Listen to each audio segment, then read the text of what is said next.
네, 교육감님 안녕하세요. 네. 저는 개성초등학교 조기성이라고 합니다. 네.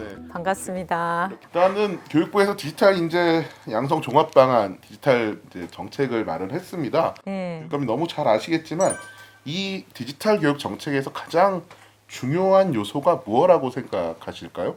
뭐 저는 인력 양성이고 네. 그게 학교 현장에서 얼마나 실질적으로 작동하느냐.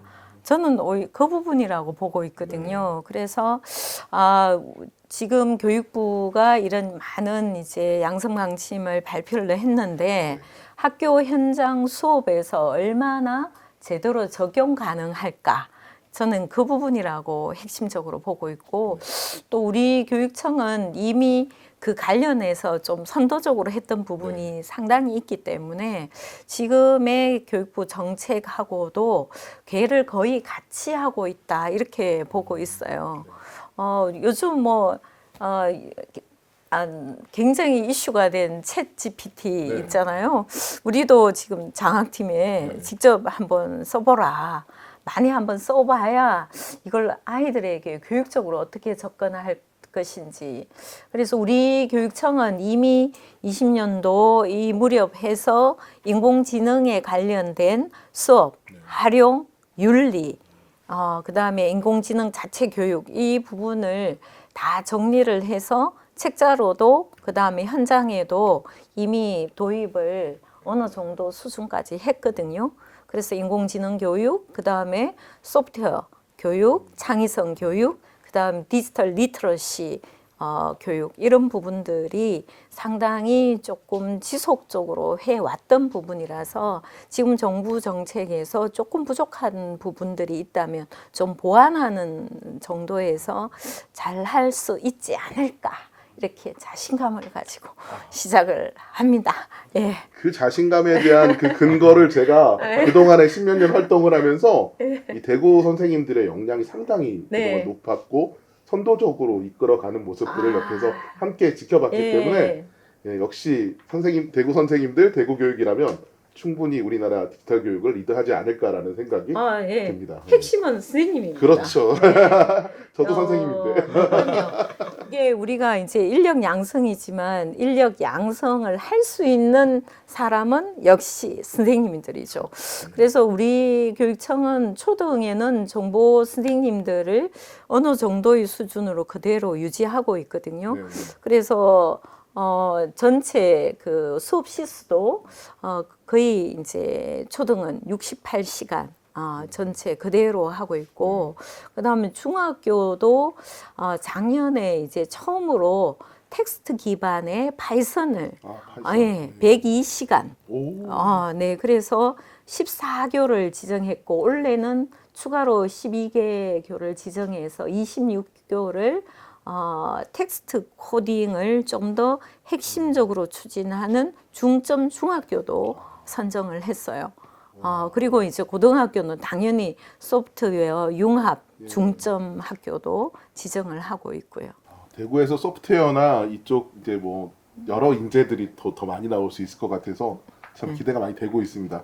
이 우리 대구에서 그래서 지금 계속 구축하고 계시잖아요. 그래서 이 디지털 교육에 그렇다면 핵심 목표가 있다면 말씀 좀 부탁드리겠습니다. 일단 선생님들의 연수를 가장 중요하게 생각하고 있고요. 그래서 우리 창의융합교육원에서 뭐 에듀테크 기본 활용하는 교육이라든지 그다음에 선생님들이 정보교과 선생님들이 좀 더 심화 학습을 할 수 있는 연수 프로그램 이런 부분도 제공을 하고 있고요. 그와 더불어 인프라가 굉장히 중요한데 디지털 인프라는 이제 어느 정도 구축하느냐에 따라서 활용이 굉장히 다른데 저는 하드웨어적이고 그다음에 실질적으로 사용하는 인프라, 그래서 무선망 인프라의 경우에는 원래 11개 교가 성명공사를 다 끝내고 나면 거의 95% 정도 완성이 됩니다. 그러니까 교실, 학교 어느 곳에서든지 무선 인터넷을 사용할 수 있도록 해주고요. 그 다음에 스마트 기기는 올해까지 87% 보급이 됩니다. 그 부분은 이제 활용도나 이제 우리가 이제 초등학교 저학년 1, 2, 3학년도 지금 교육부 정책에 의하면 디지털 교과서를 쓸 수 있도록 되어 있기 때문에 그런 부분을 추가로 더 보완하면 거의 1인 1대 스마트 디바이스를 갖추게 되고 모든 학교는 무선망 구축이 완료될 수 있을 것 같습니다. 사실은 이제 코로나 기간 3년을 20년, 21, 22년부터 우리가 그때 이제 갑자기 원격 학습을 하게 됐잖아요. 네. 그럴 때 우리 교육청이 제일 먼저 했는 게 학내망을 확충하는 거였습니다. 그래서 우리 학내망 전체를 서비스하고 있는 이제 기업을 불러서 우리가 추가로 그 당시 상당한 양의 대역폭을 확보를 했었어요. 그리고 계속 모니터링해서 비지가 걸리게 되면 그 부분을 또다시 추가로 확장하고 이런 부분도 굉장히 좀 핵심적으로 진행을 했었어요. 역시 IT 기업인 출신다운 기본이 갖춰진 네트워크 인프라 너무 중요한 것 같고요. 선생님들이 기술 때문에 수업을 못하겠다는 말이 나오면 안 되기 때문에 그래서 이런 기본적인 아주 기본이 갖춰진 네트워크 인프라는 정말 중요한. 네, 네트워크뿐만 아니라 이제 스마트 디바이스도 사실 이제 유지 보수나 관리하는 거에 대한 고민을 굉장히 많이 하고 현장에서 굉장히 힘들어 하거든요.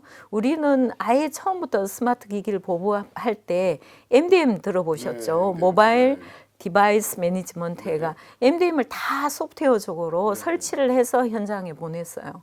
그리고 그걸 유지 보수할 수 있는 전용 콜센터도 만들어주고 그렇기 때문에 학생들이 리셋을 하거나 아니면 문제가 되면 콜센터를 통해서 또 추가 서비스를 받거나 아니면 달려가서 해주는 그렇게 구축이 되어 있습니다. 대구 너무 좋은데요? 제 자리 어디 없을까 학교? 진짜 괜찮아?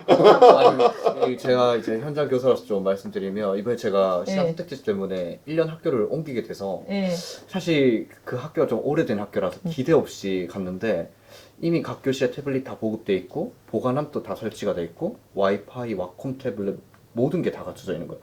그래서 아이들 데리고 제가 학교 옮기고 딱 한 번 수업을 해봤는데 이미 다 적응을 할 수 있을 정도로 그래서 선생님들이 또 보면 저 선생님 왠지 안 쓰실 것 같아 라고 하고 한번 교실 돌아보면 자연스럽게 사용을 하시더라고요. 그게 큰 변화인 것 같습니다. 그래서 이제 디지털 교육을 한 단계 넘어서 저는 어디 쪽에서 좀 말씀을 드리고 싶냐면 IB 인터내셔널 바칼로니아 IB 쪽 관련을 먼저 좀 묻고 싶은데 근데 저는 개인적으로 조금 궁금했던 게 처음에 교육감님 나오셨을 때 IB를 첫 공약으로 가져오셨잖아요. 저는 아직도 그때 기억나는 게 도대체 IB가 뭐지? 라고 했는데 언제 이렇게 IB를 좀 듣고 생각하시게 됐었나요? 사실 이제 제가 2017년도에 이제 여가부 장관을 이제 그만두고 내려오면서 내가 뭐를 할까 교육감 하고 싶다 이 생각을 그때 했었어요. 그러면서 어떤 교육감이 되고 싶은가를 굉장히 고민했어요. 사실 선출되기도 쉽지 않지만 나는 어떤 사람이 되고 싶은지를 더 먼저 생각했던 것 같아요. 그래서 이제 우리 교육 시스템을 많이 살펴보는데 저는 이 얘기는 그냥 공개적으로 하고 있어요. 이혜정 그 박사의 교육과 연구소 그쪽 이혜정 박사의 책을 우연히 읽게 됐는데 내가 고민하고 있던 부분 그러니까 우리가 교실에서 수업을 하고 있으면 그 수업하는 걸 그대로 평가가 되어서 그러니까 초등학교, 중학교에서는 교실 수업 개선이 사실은 엄청나게 이루어지고 있거든요. 그게 고등학교 가서 다 무너지는 거예요. 그래서 고등학교 1학년 때까지 그래도 선생님들이 열심히 시도하다가 2학년, 3학년 되면 수능 체계로 다 넘어가는 거죠. 그래서 이런 수업이 우리가 그렇게 그동안 수능을 치는 것도 대학 수학 능력이 되는지를 평가하는 건데 이게 완전히 주객이 전도된 거죠. 그래서 정말 제대로 평가하는 그리고 수업과 평가 기록이 정말 제대로 일치하는 내 수업하는 게 그대로 아이들이 제대로 해서 대학을 가게 되면 이게 가장 베스트잖아요. 그렇죠. 그게 모두가 원하는데 왜 안 되는가? 그럴 때 이제 인터내셔널 바칼로레아 IB 프로그램을 이제 좀 듣게 되고, 그래서 저는 선거 중에도 IB 프로그램을 계속 공부를 했었어요.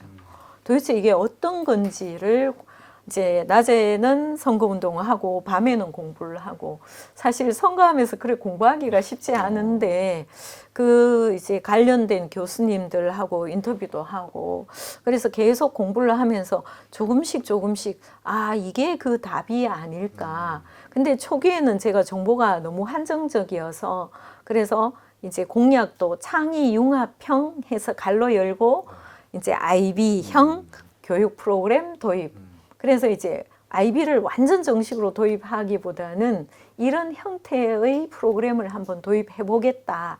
이게 이제 초선 때 공약인데, 들어오자마자 그 부분부터 리뷰를 해서 이제 도입의 걸림돌이 한국어로 된 프로그램이 없어서 영어로 스페인어거든요. 그래서 한국어로 된 프로그램을 이제 IBO하고 계약하면서 그게 이제 시작이 되고, 그래서 프로그램을 자세히 분석을 해보니까 사실은 우리가 2015 교육과정도 이미 백워드 설계나 그 다음에 깊이 있는 탐구학습, 우리 신민철 쌤 탐구학습 잘하잖아요. 네, 그렇습니다. 그래서 이거 다 우리 하고 있는 거죠. 네. 근데 뭐가 문제냐 하면 그런 거를 이제 학교에서 조금 수업을 주도하는 일부 선생님에 의해서 하니까 학교 전체가 하지를 못하는 거예요.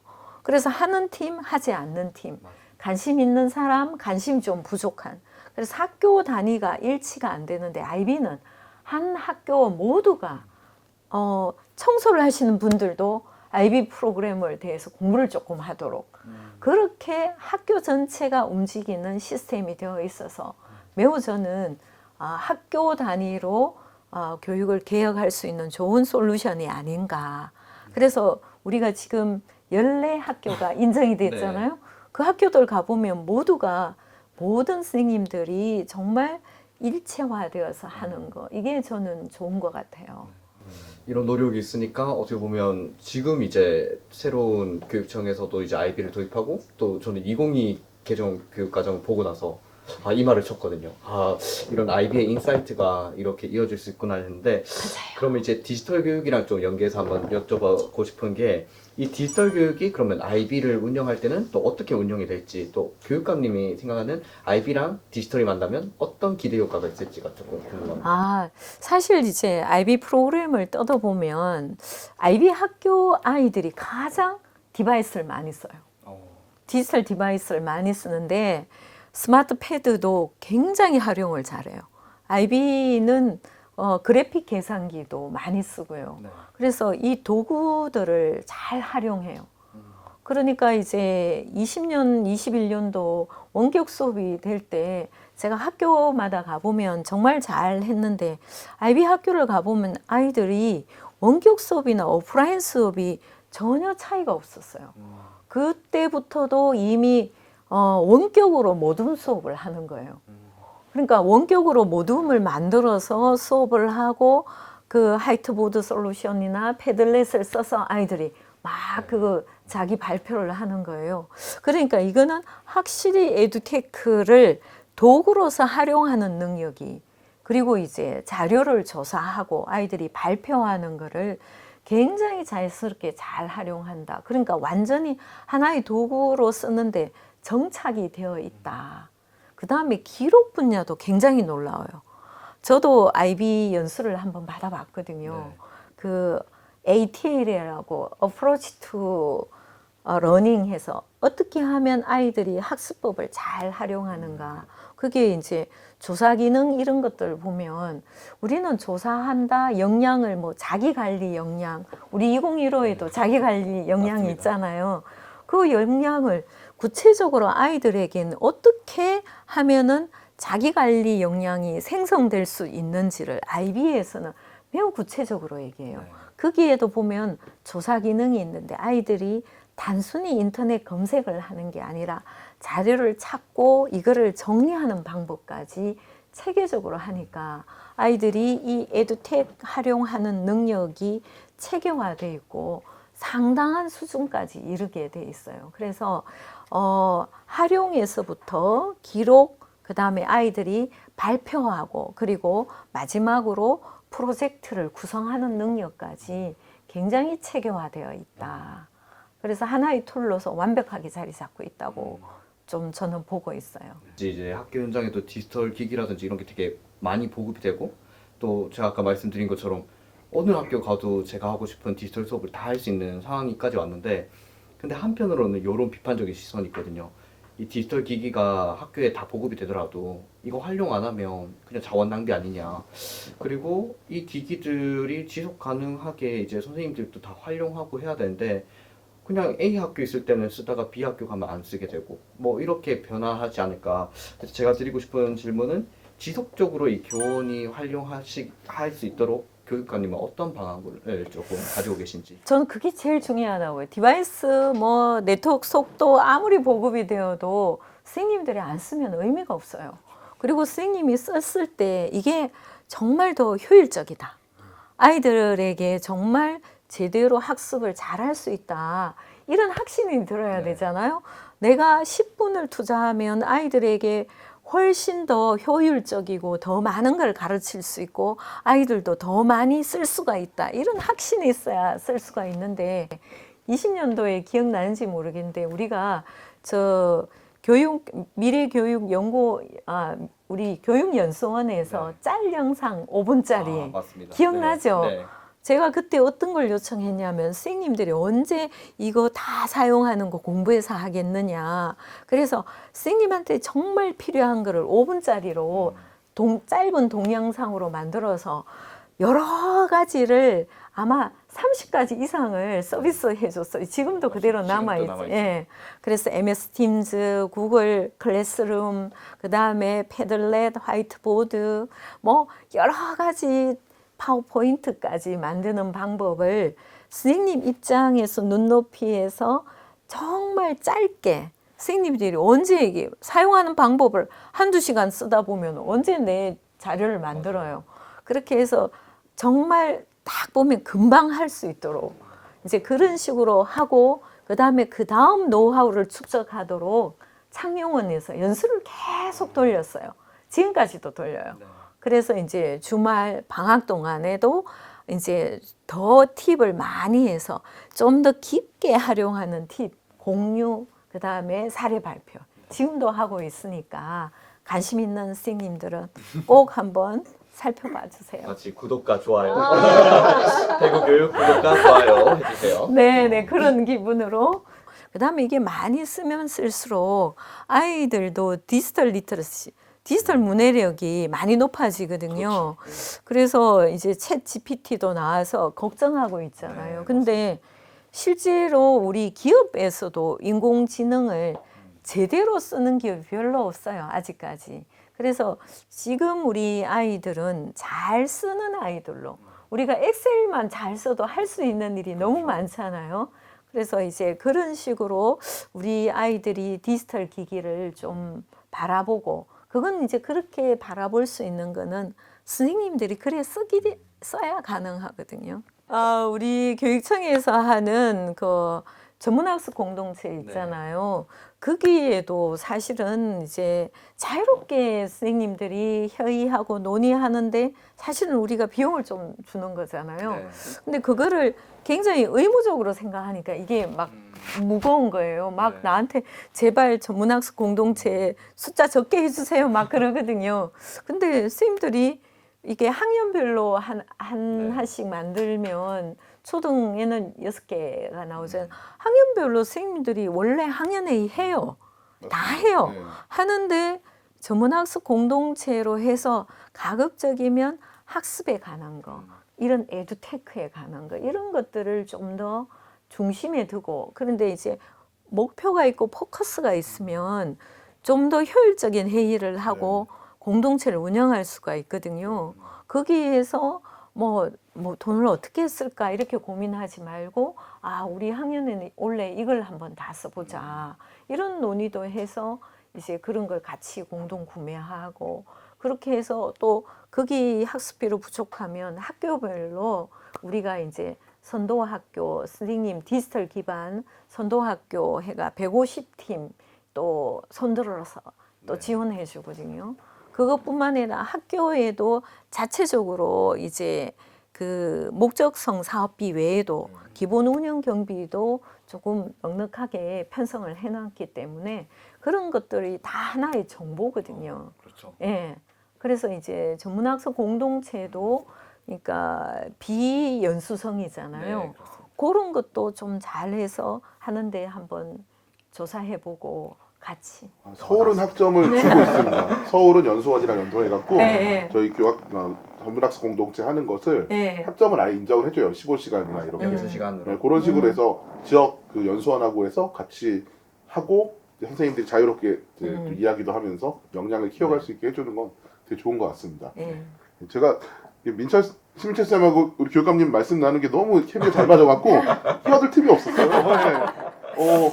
저는 되게 대구교육청의 IB 정책도 계속 관심 있게 지켜봤었고요. 이효정 소장님도 제가 뭐 이야기 나누는 분이지만 계속 이게 IB는 사실 말씀하신 것처럼 교수 학습 평가를 일체화하는 아주 좋은 도구로서 또 우리 2015 개정교육과정이나 이제 앞으로 다가올 2022 개정교육과정과 또 너무 잘 맞아요. 그래서 앞으로 우리나라 교육과정에서 이제 제대로 된 교육을 만들기 위해서 우리 대구교육청이 IB를 처음부터 선도를 하고 계신 거를 보면서 뭔가 성견지명이 있으시다 생각을 했는데 예. 정말 또 너무 이해를 잘 하고 계시니까 너무 잘 알고서 적용하고 계시니까 이게 진짜 찐이구나. 네, 찐이라고 느끼고 저는 네. 연수도 직접 받아요. 이혜정 선생님이 왜 자꾸 대구교육청을 얘기하는지 이제 이해가 좀 됐습니다. 다음에 학교에 한번 와보세요. 네.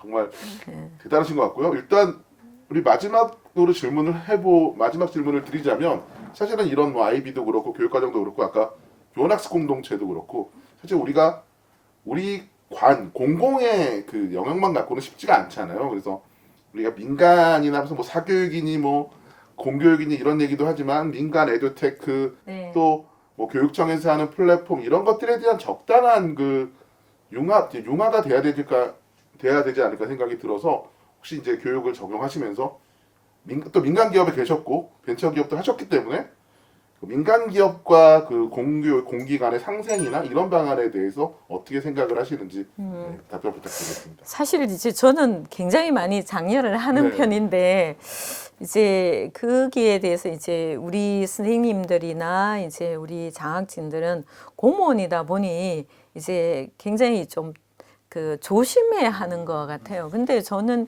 이제 굳이 그러니까 우리가 뭐 특별히 이권이나 이런 데에 관련이 없다면 좀 적극적으로 사용하는 것도 저는 코로나 기간에는 저 원격 학습 툴로도 유료도 다 풀었어요.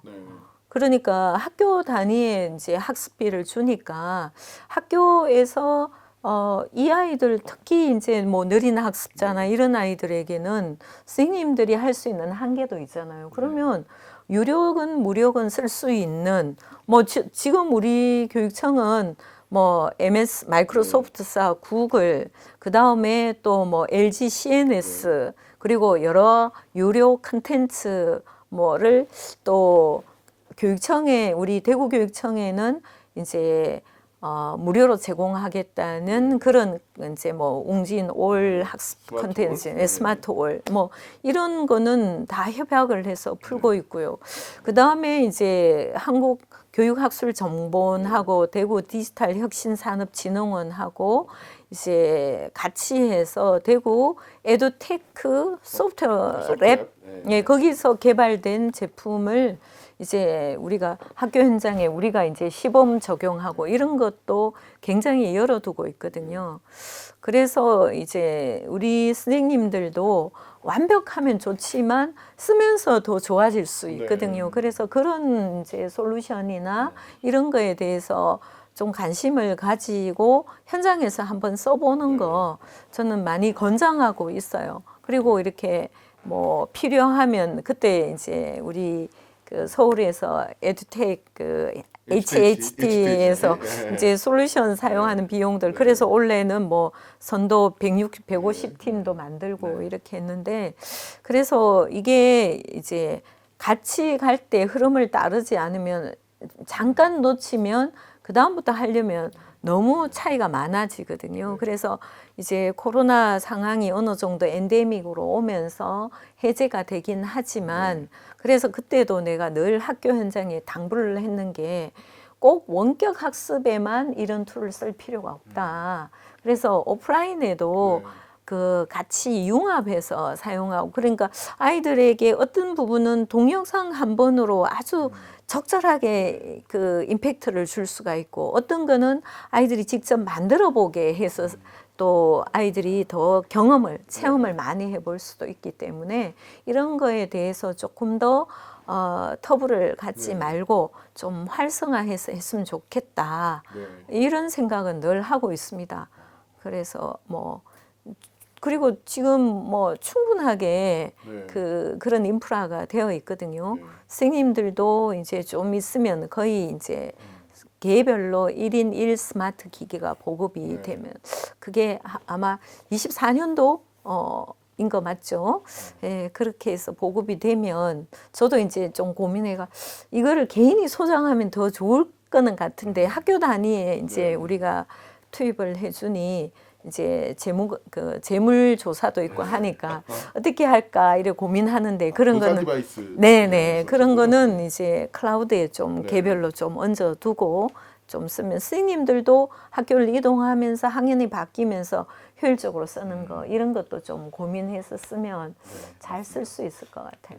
그래서 요 관련으로 이제 제가 또 다른 연구는 또 기업 입장이랑 교사 입장이랑 왜 이거 선생님들 다 있는데 구매하고 쓰는 걸 조금 좀 꺼려 하실까를 조사를 했었거든요. 그래서 이제 해결 방안으로 나왔었던 것이 선생님들이 에듀테크 도구나 이런 것들을 구입을 할 때 학습 준비물처럼 좀 편하게 이걸 구매하고 싶은데 이걸 특별 예산으로 편성해서 주니까 선생님들 입장에서 좀 구매하기가 조금 더 힘들다.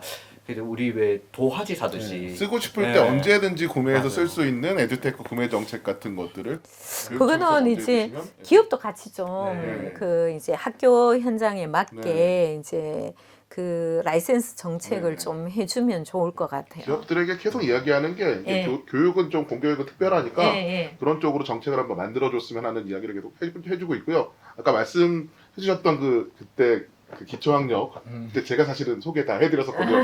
교육청에. 그래서 그 말씀하시니까 마치 보람이 좀 느껴지는 소개 잘해드렸다. 대구교육청이 기업가 이런 거버넌스를 만드는 거에서도 이제 리딩을 하면 또 좋은 사례가 네, 사실은 우리가 중등에는 영어 이제 그 LG CNS에서 하는 거를 좀 저희가 적극적으로 해서 데이터를 쌓아두고 있거든요. 결국은 이제 학생들이 많이 쓰면은 데이터가 이제 축적이 되는 걸로 사용하고, 그러니까 이제 학습 콘텐츠는 그렇게 해야 되고, 학습을 도와주는 툴은 이제 테크 기능들은 또 그렇게 해서 좀 그 선생님들 이제 우리도 그런 정책이 필요하지만 또 에듀테크 기업들도 학교 현장의 선생님들이 가려운 것이 뭔지를 좀 알아서 그런 정책을 좀 쉽게 해주면 괜찮을 것 같아요. 기업들도 협회가 있고 그런 협회들이 또 공교육에서 공헌을 하려고 노력을 하기 때문에 충분히 가능하지 않을까 생각이 들고요. 교육감님 말씀을 들어보니까 IB 쪽에서도 말씀하셨지만 결국은 디지털 도구가 오프라인 수업에서 함께 쓰여지는 블렌디드 러닝이 자연스럽게 이루어지는 대구 교육이 되지 않을까라고 생각을 하고요. 오늘 정말 깊이 있는 말씀을 제가 들으면서 이 대구 교육의 매력에 푹 빠진 오늘이 아닐까 생각합니다. 오늘 좋은 말씀 너무 감사드립니다. 네, 멀리서 와주시고 가까이서 달려와 주시고 고맙습니다. 어쨌든 디지털 교육 혁명 이런 부분은 가장 현장에 있는 선생님들이 최고의 선두주자이십니다. 우리 선생님들 힘내시고 올해 23년도 화이팅 하세요. 사랑합니다. 이 사랑.